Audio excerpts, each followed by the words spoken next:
বলছি শোনো শোনো সবাই, একটা মজার কথা শোনো। বাবার কানে রহস্য সন্দেহ নেই কোনো, বাংলাদেশের ঘরে ঘরে সকল ছেলে মেয়ে হঠাৎ এমন খেপলো কেন?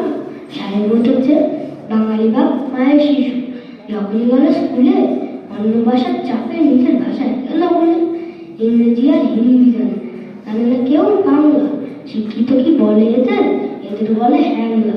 অন্য লোকের নকল করে, নকল করেই বলুন। আমাদের তো লজ্জা পাওয়া উচিত ওদের জন্য।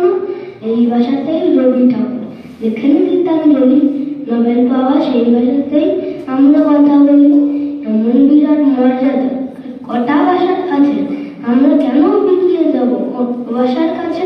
তাই তো বলি আপত্তি নেই অন্য ভাষা শিখতে, আপত্তি নেই হিন্দি বলে ইংরেজিতে লিখতে। কিন্তু যারা নিজের ভাষা বাংলা গাছে ভুলে, তোমরা তাদের কান্তি দিও বাচ্চা করে বলে। নমস্কার।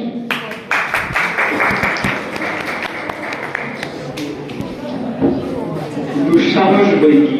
গতকাল রাত থেকে আমি আছি টেনশনে, আমি কিভাবে পরিচালনা